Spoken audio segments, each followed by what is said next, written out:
studio in Nitro, West Virginia. This is Unreasonable Doubt. It's a podcast about West Virginia University basketball. I'm Josh Witt, and another bye game quiz. Perfect score. Spoiler alert. Question 1. Did West Virginia win by a lot to please the computers? Yes, they did. West Virginia scored 90 and won by 32. Question 2. Did any Mountaineer get injured? Not that I was aware of. Correct. Question 3. Did anyone play more than 30 minutes? Honor Huff played 30, and he played the most for WVU tonight. So that's correct. So 3 questions on the quiz. It's the same 3 questions every bye game. And once again, West Virginia, 100%. But wait, did you flip the quiz sheet over? Turn that bad boy over. And if you look, there's a question at the top of the page. It is in smaller font than on the front. And there's one additional question. And the question, it's messed up that you would hide a quiz question on the back of the sheet without telling somebody. But I'm telling you, that's on every bye game quiz. And so if you thought West Virginia got 100% on every quiz, you're right, because this is a bonus question that's on the back. Here's the bonus question that's on the back of every bye game quiz. What do you learn about West Virginia in a game like this? It's an essay question. It's not a yes or no. It's a open-ended question. What's the answer to that question based on what you saw tonight against the Little Rock Trojans? I mean, you watch the game. Honor and Trayson go a combined 13 of 22 from 3. How many of those threes were the proper amount of wide open? I mean, I think Little Rock did a good job of not leaving guys too wide open, because if you're too wide open, you're prone to missing. They were skilled at having West Virginia be the right amount of wide open. And Honor and Trayson shot the ball great tonight. But what does that mean if you did it against Little Rock? Jasper and Amir each had 6 assists. But what kind of defense was that?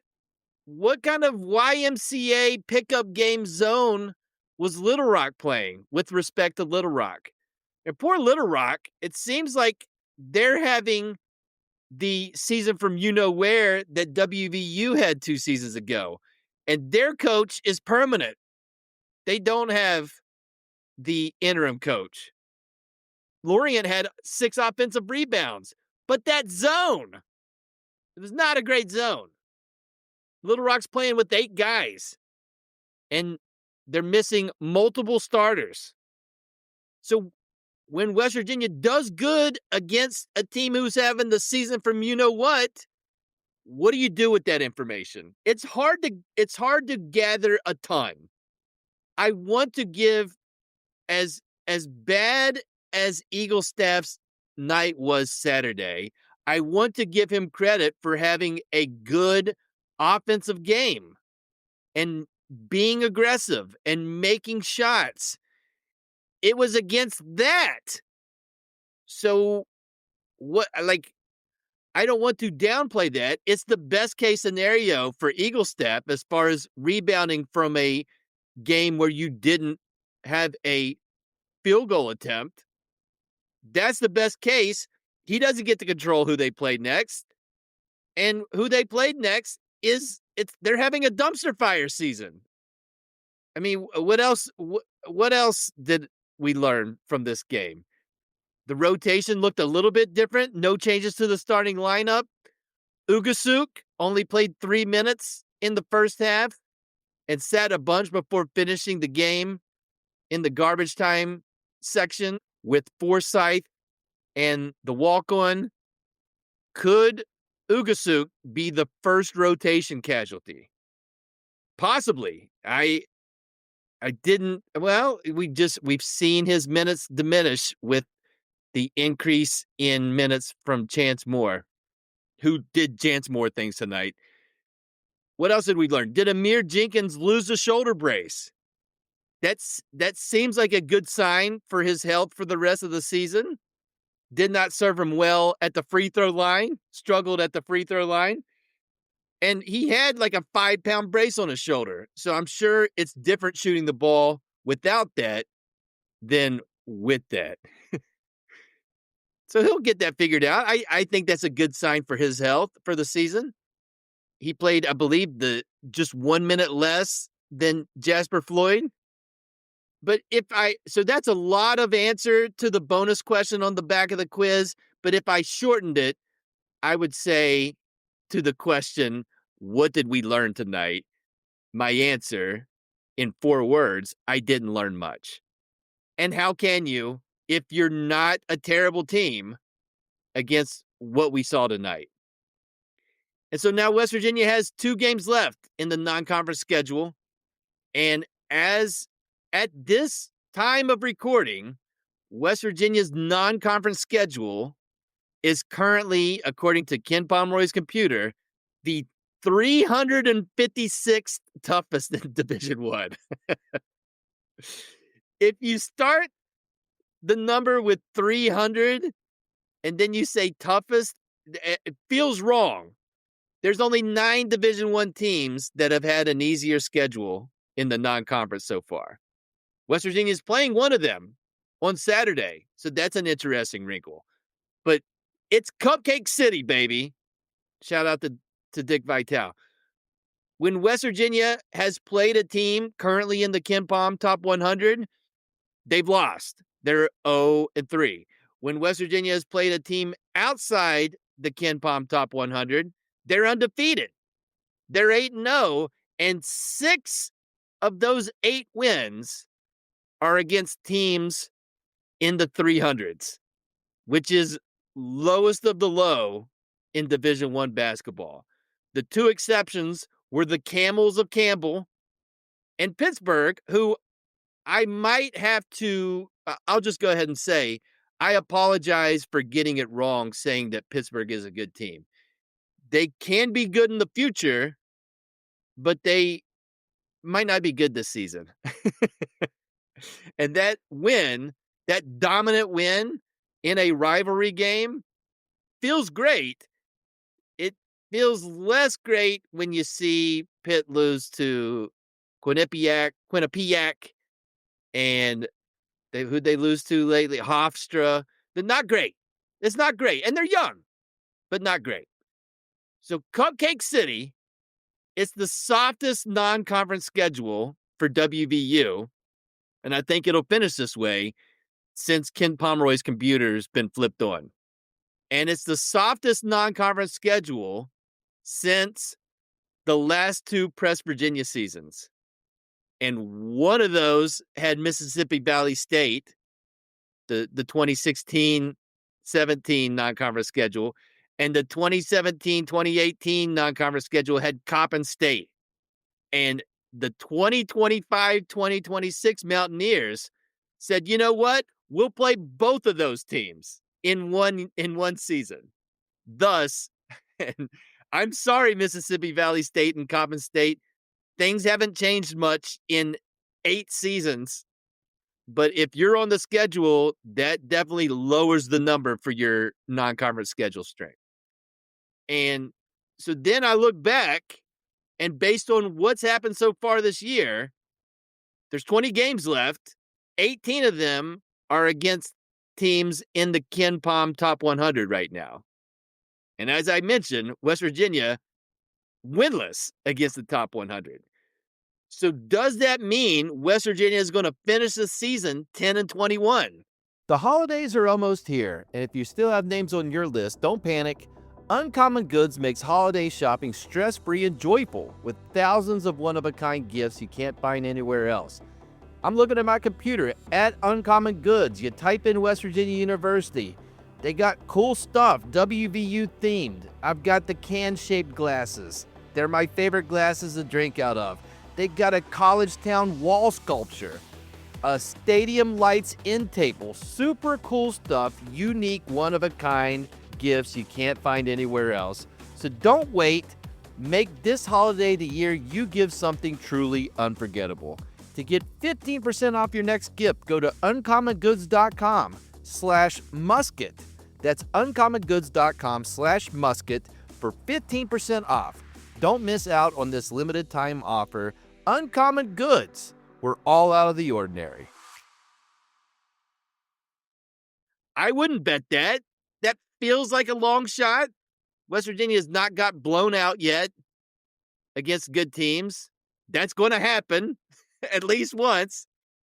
But 10-21 feels strong. However, the last time WVU finished the non-conference schedule without a KenPom top 100 win, and you know the answer, it was the season from you know where 2 seasons ago. So let's scratch that, because there was no confusion on that season.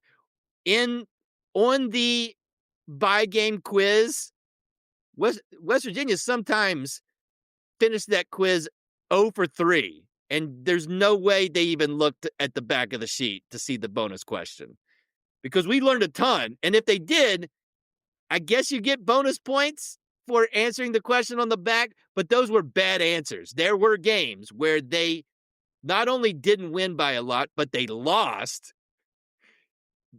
They had injuries, and they had to play guys a ton of minutes because of the injuries. 0 for 3 in the bye game quiz multiple times in 2023, 2024. So scratch that. So go past the season from you know where, and when's the last time WVU finished non-conference play without a KenPom top 100 win?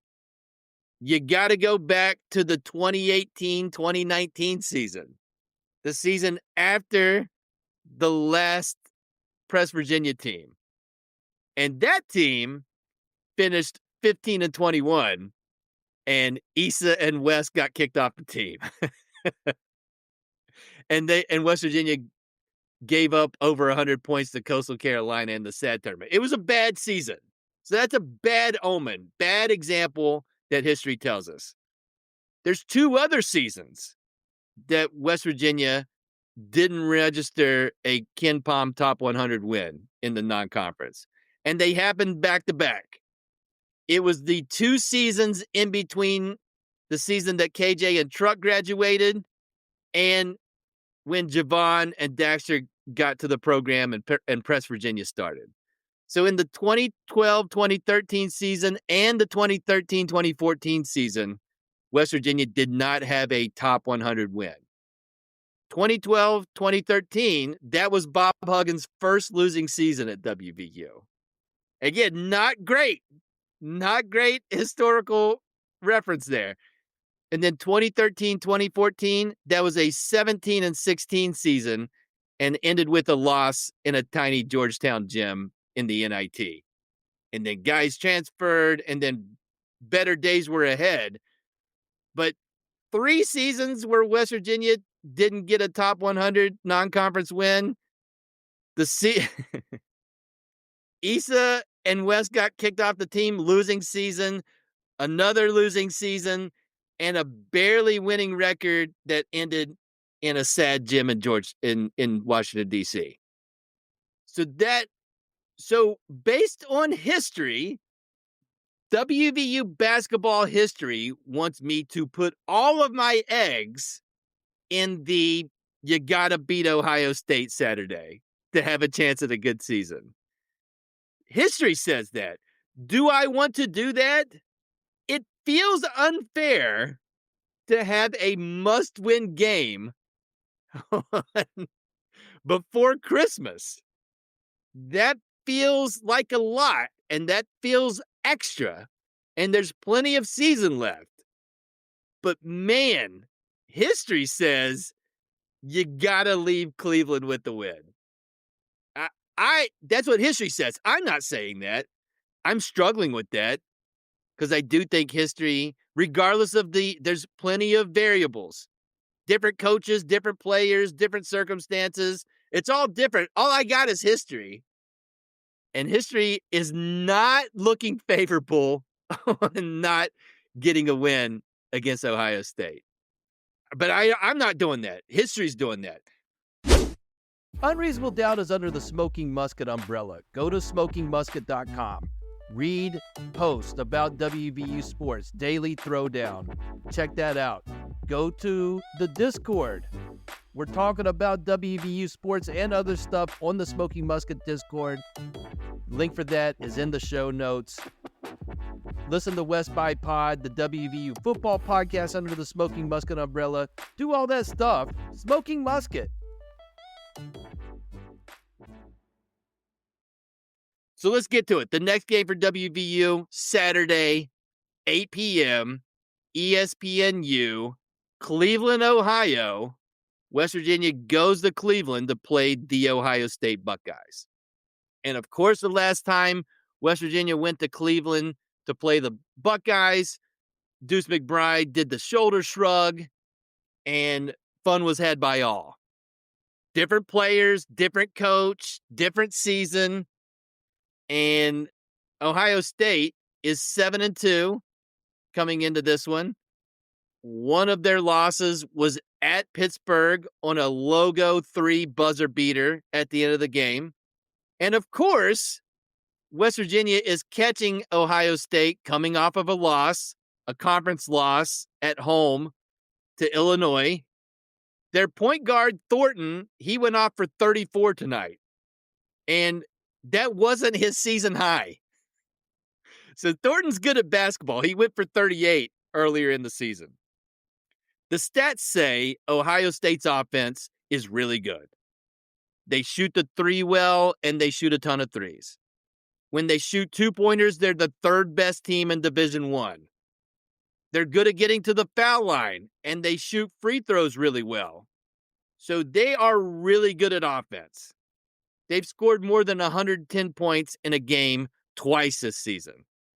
Defensively, they hold opponents to a low 3-point percentage, and they are good at not fouling. Not really a team that turns you over. So based on that information, I don't like the spot, Ohio State coming off a loss. This is a situation where Ohio State, after they play West Virginia a week later, they play North Carolina. Feels too far ahead for a look-ahead game. I do like that their point guard had a great game. Typically in college, you don't have 2 great games in a row, but that also applies to Honor Huff, who made 8 threes for the second time in a game this season. So my questions are, how will Honor Huff shoot the ball, especially the 3-pointer, after an 8 for 11 night? Can West Virginia limit turnovers? And can the defense, this is not the first time West Virginia's played a good offensive team.